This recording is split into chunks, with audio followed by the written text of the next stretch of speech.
लोग बार बार कहते हैं कि नीतीश चाचा पलटू चाचा हैं। वो पलटू चाचा नहीं है, वो सल्टू चाचा हैं। वो सलट लेते हैं। उनको भाजपा से कैसे सलटना है, राजद से कैसे सलटना है, वो बाकायदा जानते हैं। और जनता का जो मैंडेट दिया हुआ है, हमेशा भाजपा ने उसका बहिष्कार करवाया है। नीतीश को बार बार अपने पाले में ले लेते हैं। ये आप कौन सा अच्छा काम करते हैं?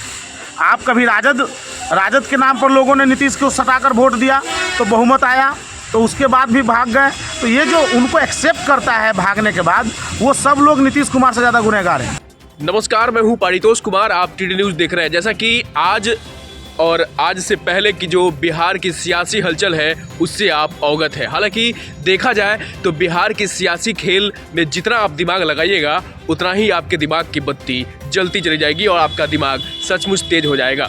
मैंने आपको कई बार बताया भी है कि बिहार की राजनीति में जब आप सोचते हैं, उसके बारे में विचार करते हैं, इस सरकार और नेतृत्व के सियासी हलचल के बारे में जब भी सोचते हैं, तब आप सोचने पर ज़रूर मजबूर हो जाते हैं कि आखिर बिहार की सियासत में आखिर क्या है कि बार बार ये हलचल देखने और सुनने को मिलता रहता है। हमारे साथ कुछ लोग जुड़े हुए हैं जो हालांकि हमारी मौजूदगी अभी सारण में है, और मैं इन लोगों से बातचीत कराऊंगा कि आखिर इस सियासी हलचल का जो फेरबदल हो रहा है, इसमें क्या कुछ होने वाला है और क्या कुछ तय माना जा रहा है। कयासों का दौर शुरू है। इस बीच हमारे साथ लोग जो जुड़े हुए हैं उनसे हम बात करते हैं कि लोग क्या कह रहे हैं। क्या कहा जाए, इनसे तो अच्छा लालू जी हैं जो कि अपने स्टैंड पर आज भी कायम है कि भाजपा में कभी नहीं गए।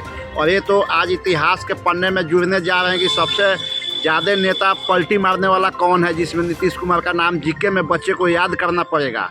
इनका तो कोई मान सम्मान ही नहीं है। ये चले थे दिल्ली का राजा बनने के लिए, रंक बन के रह गए। जिसको बगावत किए उसी के गोदी में आज जा रहे हैं बैठने। और हमारे साथ एक और बुजुर्ग भी हैं, इनसे भी जानेंगे आप क्या कहना चाहेंगे। अभी जो सियासी फेरबदल होने की गुंजाइश देखी जा रही है, सरकार में फिर से सीएम नीतीश कुमार बनेंगे, वो एनडीए में वापस आ रहे हैं, ऐसा कयास लगाया जा रहा है। क्या कहना चाहेंगे आप? वो तो बनबे करिए, लेकिन बहुत लोग यहाँ कष्ट में बा। कष्ट में का बा? इनका भागला से। अच्छा, तो मतलब का रुआ का चाहता नहीं? अब तो चलिए गलन तो उनका के गोर धो के तोड़े के चल जाएगी। अच्छा, मतलब जो एनडीए में अगर नीतीश कुमार जाते हैं तो उससे क्या फ़ायदा होगा? और अगर राजद की सरकार फिर से बन जाती है, अगर राजद पार्टी से कोई सीएम बनता है तो क्या फ़ायदा होगा? राजद से फायदा होगा। राजद से फायदा होगा। अच्छा, एक आप बताइए, आप क्या देखते हैं, इस चीज़ को किस नज़र से देख रहे हैं? नीतीश कुमार तो एक पलटू आदमी है।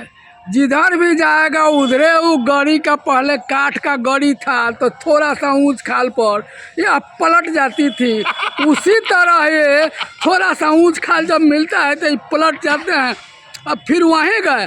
अब बताएं नीतीश कुमार कि प्रधानमंत्री नीतीश कुमार बनेंगे या मोदी बनेंगे, या मुख्यमंत्री सुशील कुमार मोदी बनेंगे, या रेणु देवी बनेंगे। लोग सभी लोग कहते हैं कि युवा को आगे बढ़ना चाहिए। जब युवा बढ़ रहा है, तेजस्वी उप मुख्यमंत्री बना है, तो युवा को मुख्यमंत्री बना देना चाहिए। इनको दिल्ली जाना चाहिए। प्रधानमंत्री भी हमारे कहते हैं कि युवा को मौका देंगे। नीतीश जी भी कहते हैं युवा को मौका देंगे। मौका मिल कहाँ रहा है? जब बनने का बारी आई तो फिर भाग गए भाजपा में कि राजद हमको अब विवश कर देगा कि हम बड़े पार्टी है, अब हमको बना दीजिए। यही इनका पलटने का दशा होता है। ठीक कहे हैं पलटू जी। हाँ, नीतीश कुमार जहाँ भी जाएंगे अपने स्वार्थ में रहेंगे। जब उनका स्वार्थ सिद्ध नहीं होगा तो फिर वहाँ से पलटू मारेंगे। तो हो सकता है कि माझी जी के गोद में जा कर के बैठ जाए। नहीं, मैं ये बताना चाहता हूँ कि अभी जो उठापटक चल रही है, उस उठापटक में सबसे इम्पोर्टेंट अगर तरीके से देखा जाए तो जो बहुमत है, अगर सरकार चाहेंगे नीतीश कुमार बनाना, या एनडीए की तरफ से अगर सरकार बनाने की जो दावेदारी हो रही है उसमें, और राजद की जो दावेदारी हो रही है उसमें क्या अंतर, कितना अंतर आपको दिखाई दे रहा है? उसमें दोनों में अंतर है, इसलिए कि राजद का जो दावेदारी है, अगर माझी जी मिल जाते हैं तो राजद की सरकार बनेगी। अच्छा। अगर माझी जी नहीं मिलते हैं तो नीतीश का सरकार बनेगा। अगर कहीं खुदा न खास्ते अगर बन गया लालू जी की सरकार तो उनकी क्या हाल होगी? वो बिहार में पहले चुनाव लड़ करके देखे, वन साइड हुआ है, अकेला अपने दम पर चुनाव लड़ेंगे। भाजपा के गोदी में जाने से क्या होगा? भाजपा का भी मट्टी पलित हो रहा है। जैसा कि मैंने बताया कि आज की सियासी हलचल जिस तरीके से तेज हो रही है, ऐसे में बहुत सारे लोग, हमारी मौजूदगी अभी सारण में है, बहुत सारे लोग जुड़े हुए हैं। हमारे साथ एक युवा नेता शैलेंद्र कुमार भी जुड़े हुए हैं, इनसे भी जानते हैं कि ये क्या कहते हैं।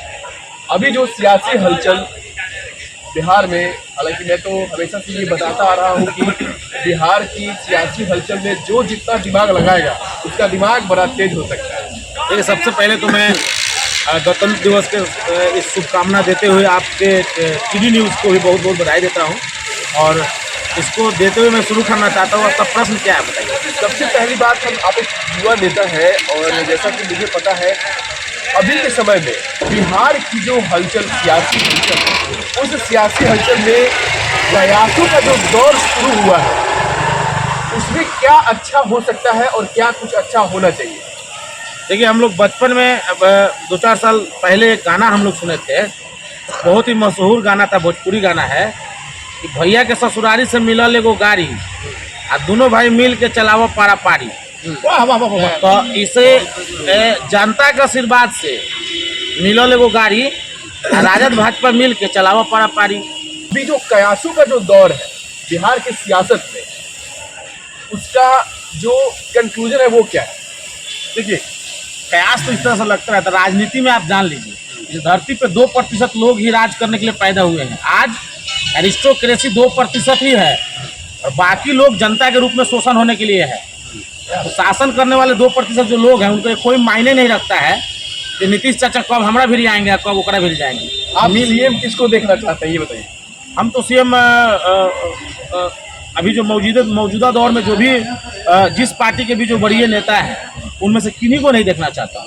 इन सभी ने मिलकर हमारे बिहार को बर्बाद किया है और एस्टेब्लिश कभी भी सरकार एस्टेब्लिश नहीं रहा है। और मुझे नहीं लगता है कि बिहार के अभी मौजूदा हालात में किसी भी नेता में बिहार का नेतृत्व करने का क्षमता है। बिहारियों में है, बिहार में बहुत से आम लोग हैं जो साधन और संसाधन के अभाव से वो नहीं आगे आ पा रहे हैं, लेकिन इन लोगों में नेतृत्व का क्षमता नहीं है। किसी एक नेता को बुलाइए और किसी मामला में पूछिए उनसे, आप बिहार कैसे चलेगा। बहुत सारे लोग कह रहे हैं तेजस्वी यादव है, फिर से सीएम नीतीश कुमार ही बनेंगे, ऐसा लोग कह रहे हैं। तेजस्वी यादव हैं, नीतीश कुमार ही बनेंगे। देखिए, ये बनना और नहीं बनना वो ये सौभाग्य है और बिहार का दुर्भाग्य है। तेजस्वी का सौभाग्य है कि वो लालू प्रसाद यादव के घर में उनका जन्म हुआ, और बिहार की जनता का दुर्भाग्य है कि 2005 के बाद जो 5 साल का बेहतरीन शासन रहा बीजेपी और जदयू के साथ, जो हम लोगों ने उसको देखा और महसूस किया, उसके बाद दुर्भाग्य है कि नीतीश कुमार लगातार 15 साल इधर उधर पलट कर बने हुए हैं। तो नीतीश कुमार का पलट जाना जनता के लिए दुर्भाग्य है और तेजस्वी को एक सोने के चम्मच लेकर पैदा होना उनका सौभाग्य है। चलिए, मैं आपकी बात को समझ गया। मेरे साथ और भी कुछ लोग जुड़े हुए हैं। आप सीएम किसको देखना चाहते हैं? देखिए, अगर नीतीश जी ऐसा कर रहे हैं बार बार हैं और उनकी आदत ही बनी जा रही है और उनकी आदत को ही खुलेआम जनता बिहार के सह रहा है, अब सह नहीं रहा है, परोध घूट कर है। अगर आप ही के साथ इस तरह का व्यवहार किया जाए कि आपको आज ही पत्थर पर बैठा दे तो कल वो बगल वाला, कल तीसरा, तो आप ना खुश हो जाइएगा, खुद हम ही। इस तरह से मोदी जी का हालात है। तो मैं कहना चाहता हूँ कि अगर तेजस्वी के पास अगर छूट जाए वो सरकार बनाए। अभी जो अंतर आ रहा है वो अंतर आपको क्या दिखाई दे रहा है? क्या अंतर आ रहा है? अब अंतर है कि उनके साथ मांझी अगर आ जाते हैं तो उनके पास विचार, मतलब मांझी आ जाएंगे तो सरकार बन जाएगी और वो अपना जदयू तो देखिए वाला है। ऐसा नहीं है कि मांझी जी आ जाएंगे तो सरकार बन जाएगी या मांझी जी आएंगे या ना आएंगे। बात यह है कि अपना विधायक ना कांग्रेस कह सकती है कि मेरे हाथ में है, ना जनता दल यू कह सकती है कि मेरे हाथ में है, और ना भाजपा कह सकती है कि मेरे हाथ में है। ये सब बिकने वाले विधायक हैं। ये कब पैसा लेकर कहाँ बिक जाएंगे, कोई चार्टर प्लेन में पैसा लेकर कौन आ रहा है और कौन खरीदेगा, उस पर मायने रखता है। अभी अच्छा, एक और व्यक्ति है, आप बताइए, आप किसको सीएम देखना चाहते हैं? ये जहाँ तक सीएम का सवाल है, सर जोर से बोलिए और लॉन्डली बोलिए। जहाँ तक सीएम का सवाल है तो हम इन दोनों में से किसी को सीएम देखना नहीं चाहते, हम कोई तीसरा का चेहरा देखना चाहते हैं। तो तीसरा का चेहरा आपके ध्यान में है कोई ऐसा? हाँ, है, बताइए कौन? सीताराम मांझी को बना दिया जाए। तो जीतन मांझी बहुत कैसे अच्छा डिसीजन लेते हैं। उनको कैसे बना दिया जाएगा? मान लीजिए बहुमत भी तो होना चाहिए ना, सीट भी तो होना चाहिए ना। 4 गो सीट उनके पास है, उसको जोर है। अब कुछ सुन रहे हैं कि जदयू से टूट करके कुछ लोग जा रहे हैं लालू यादव के साथ। अच्छा है ना, उनको जोरगार करके देखें कि बनता है कि नहीं। कुल मिला के अगर लोगों का ओपिनियंस देखा जाए तो सब तरह के जो लोग हैं अलग अलग तरह का ओपिनियंस दे रहे हैं। लगभग 36 विधायक ऐसे हैं, जदयू, राजद और कांग्रेस के 36 विधायक ऐसे हैं जो अनकम्युनिकेट हैं, जिनसे अभी बात करना लोगों को, जो जनता वहाँ का जनता है या जो गणमान्य लोग हैं बात करना चाह रहे हैं, उनसे बात नहीं हो रहा है। लगभग 36 विधायक लापता हैं। अब समझिए कि कितना बड़ा खेला होने वाला है या होते होते बचेगा। ऐसा लगता है कि खेला होते होते बच जाएगा। खैर, लोगों का जो कयास है वो लगना तय है। मैं पहले भी बता चुका हूँ कि हाँ, बिहार की जो राजनीति है उसमें जो हलचल हुआ करता है और फेरबदल हुआ करता है, ये बड़ा ही सोचनीय और विचारणीय विषय है। हम आगे भी अपडेट आपको बताते रहेंगे, लोगों से मिलाएंगे भी, लोगों की बातें भी करेंगे। आप जरूर देखते रहें टीडी न्यूज। नमस्कार, मैं हूं पारितोष कुमार। न कोई शोर, न आगे बढ़ने की होर, मौलिकता के साथ सिर्फ सच्ची और बड़ी खबर टीडी न्यूज पर। तो देखते रहें और सब्सक्राइब जरूर करें टीडी न्यूज बिहार। नमस्कार।